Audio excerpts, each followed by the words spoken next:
Welcome back to another episode of The Heart Speaks. Today, we have a special guest with us instead of Bernice. this is Ernesto, and Ernesto is a friend of ours. Do you want to explain something about yourself first? Myself? Like, Feel like prompt me. Name, age, Qualifications. Just whatever you want to introduce yourself as. I think I got here first because Idris and I had a mutual friend, and then she said that her brother Julian and I would get along super duper well. Like we're the same kind of person, so I'll be like, yeah, why not? I love making new friends. If he's smart, if he's interesting, why not? So they brought us in, and me and Julian really, really hit it off. Yeah. Not in a gay way, but yeah, we hit it off. Then, yeah, we hang out once every couple weeks. They invited me, so yeah, here I am. Yeah. Fuck some shit up tonight. Let's go. For real. And a bit of backstory of Ernesto, which is quite similar to Julian. I think it was just quite fun to mention that he did not go to university. And Julian also dropped out when he was in third year of NUS. So how about we start off with that? Like, Sure. in terms of why didn't you want to go to university in the first place? Both. Okay, let's just go, right? I think like for myself, I was always very, very clear what I wanted to do. And I was from Hwa Chong, and in Hwa Chong, in J1, J2, when I asked people, what do you want to do? Everyone always said, I want to be a dentist, I want to be a lawyer, I want to be a doctor, or I want to be in CS, my batch. When I always ask them, okay, why do you want to do those things? And they'd be like, oh, passion. And my mind just be like, fuck you. No one grows up saying, I want to look at teeth when I grow up. Nobody says that. Nobody's passionate about shit like that. Right? So I think for me, it was very, very clear that they were after status, prestige, money, which is absolutely nothing wrong with that. I think everyone wants that. I want that. I just felt that uni was a detractor to get to where I want, if that was my end goal anyway. You know what I mean? There's a faster path to money. There's a faster path to success, according to that definition. So it's like, yeah, I'm not going. I also felt like uni, it's going to get us cancelled. University, right, as an instrument, as an institution, it doesn't teach people, in my opinion at least, education, right? It's a system for you to go through to train out worker bees so they can contribute back to the larger system, the larger economy. It doesn't truly give you an education, and I can prove my point. We say Raffles, he's great at everything, right? What did he actually do in Singapore? Why is he the starting point? What happened in Singapore before 1815, right? It's a bunch of stuff. Okay, it's a bit early in the podcast. We can go deeper into that.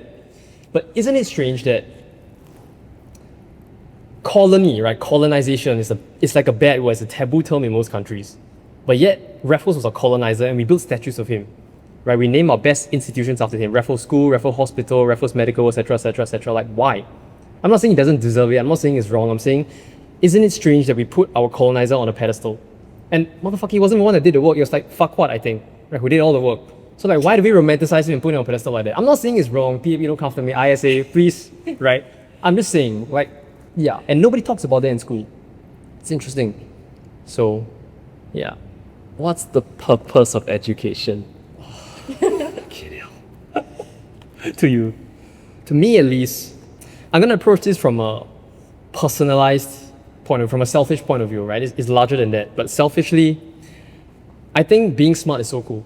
I don't know whether you guys experience it when you hang out with someone and they just know a bunch of stuff about a bunch of stuff, and they can, like Bernice, right? She's articulate, she's smart, she says some smart shit. I'm like, fucking, I want to be like that, right? Education is supposed to get me there.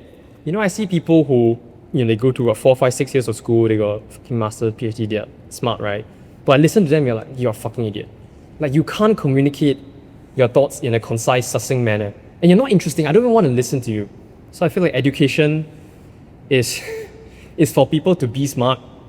Selfishly, I focus on education because I want to appear smart as well, right? And yeah, I think this is a bunch of good things that come with that. Whoa, it's gonna get me in trouble, man. No, I don't think so. Not yet. Oh yeah, we're not there yet. Still young. Because I'm currently doing a master's in arts pedagogy, Yep. so we're literally studying or trying to critique our own pedagogy. Say pedagogy means to say, how do you teach? Yep.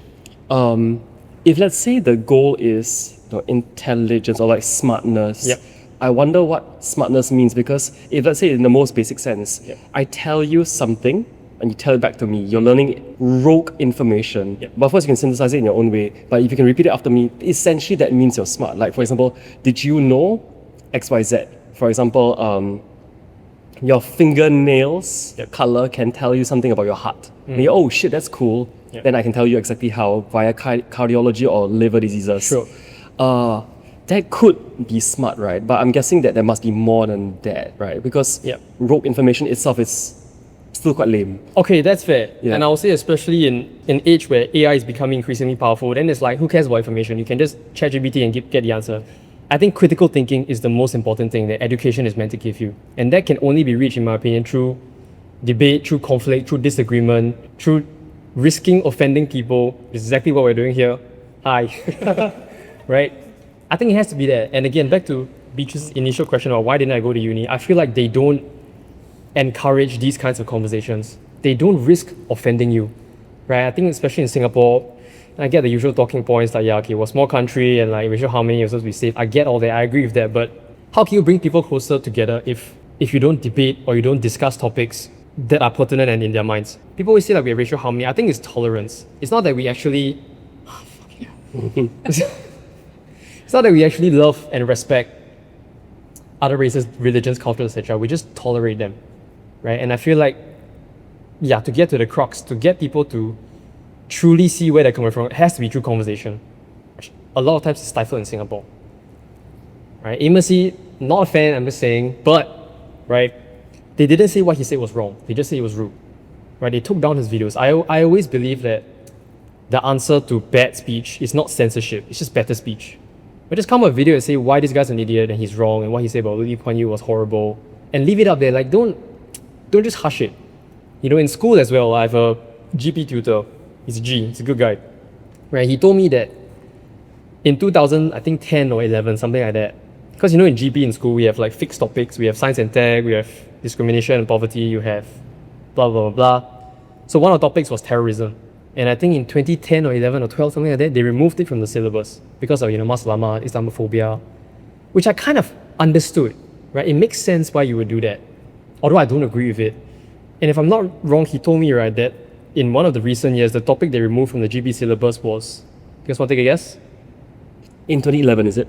Not in 2011. I think it's this year or last year, or next year, something like that. Basic religion? It's poverty and discrimination, I think. Something like that, yeah. Poverty and inequity, something like that, according to him. Right, so I'm like, okay, what possible reason could an educational governmental institution take that out? Why shouldn't kids be learning that in school? Right, okay, religion, I get it. It's some, you know, terrorism, I understand. You don't want it to be tension. What possible good reason could there be to remove poverty and inequity from the syllabus? Why shouldn't kids be learning about that? And that ties into the initial question, why didn't I go uni? Because uni is not meant to teach you things. It's not meant to help you think critically. It's meant to train you in a way to think systematically and to not ask too many questions and follow the rules.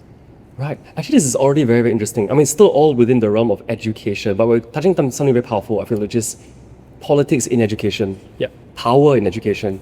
I share with you something that I learned from my Chinese friends in China, Sure.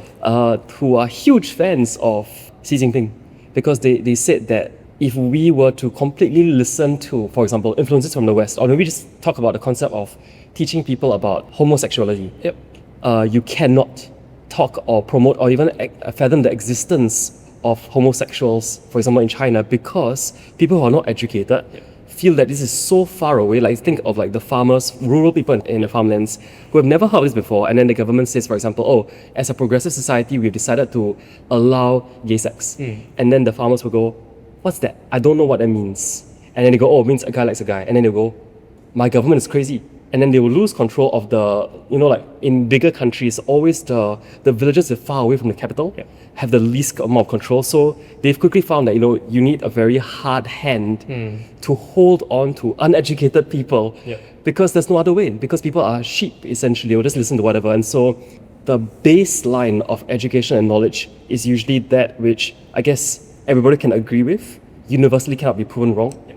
And the most highest level of critical thinking is reserved for the elites who have crossed the line, who either know that they should not or they cannot like rock the boat too much because people who get too sucked into it go to violence. But we can have very, very violent discussions, but still remain civil. I think that's where the challenge comes in, right? Yeah. What do you think? Like in general? I totally agree with that last statement. We should have violent discussions while being civil. We should keep it to the extent possible, like verbal.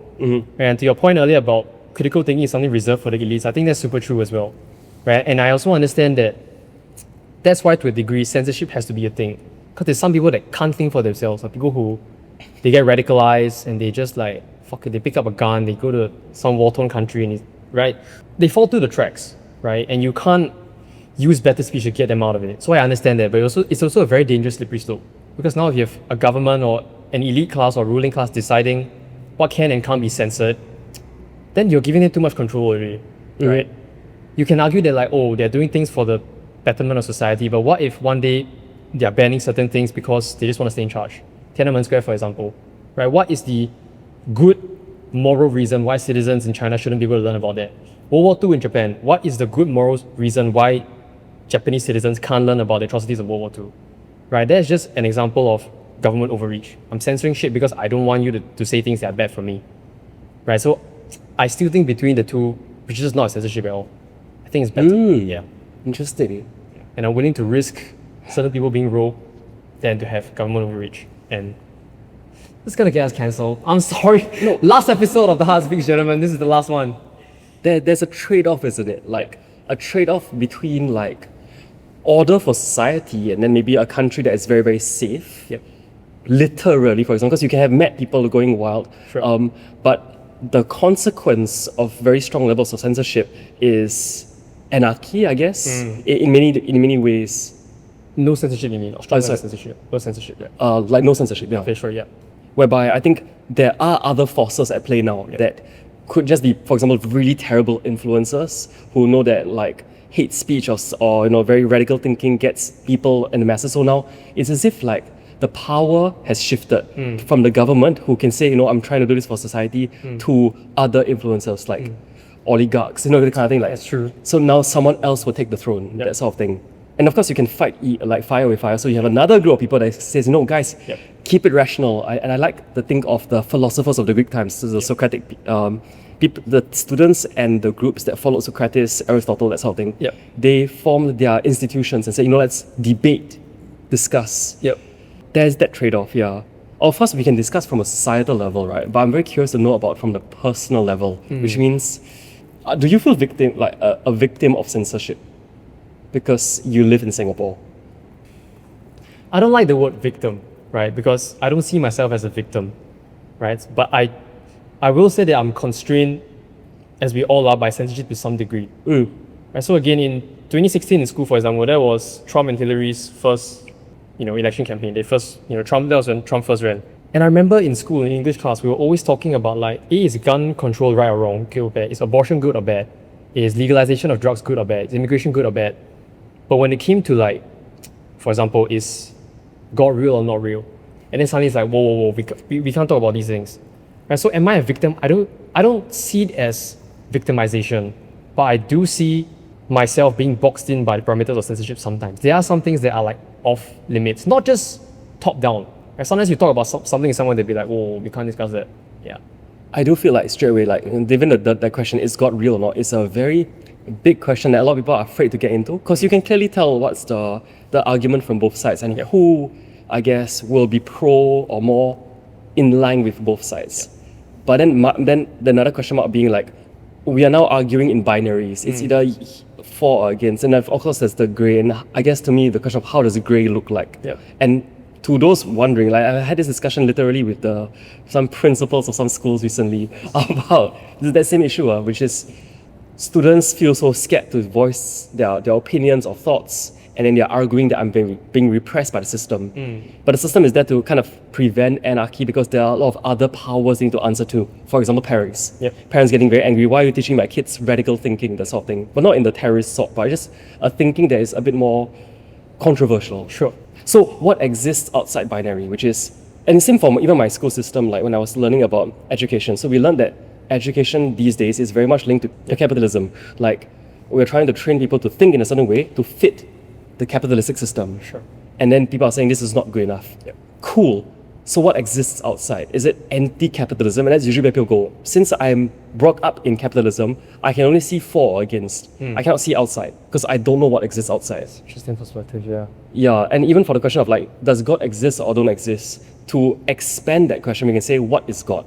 What does exist mean? That kind of thing. And then we've already prevented ourselves from talking about pro and con, or like for and against, but into the hell are we talking about at all?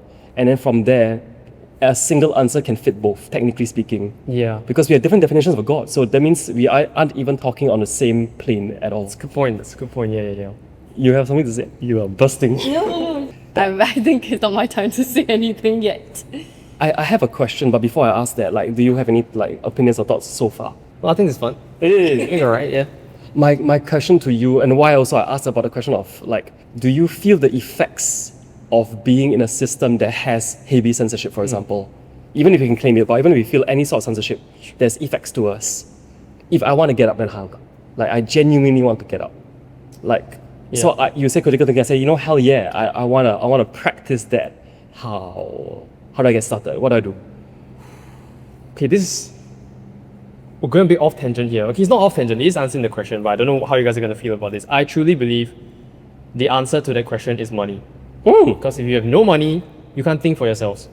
And for example, I have some relatives, right, are very, very well spoken. They're political, they're very intellectual, they're very smart, they know a lot of things, and they're sometimes critical of the government. Not net critical of government, but they're critical of some policies or some things the government does, but they can't say it out loud. Why? Because you're in civil service.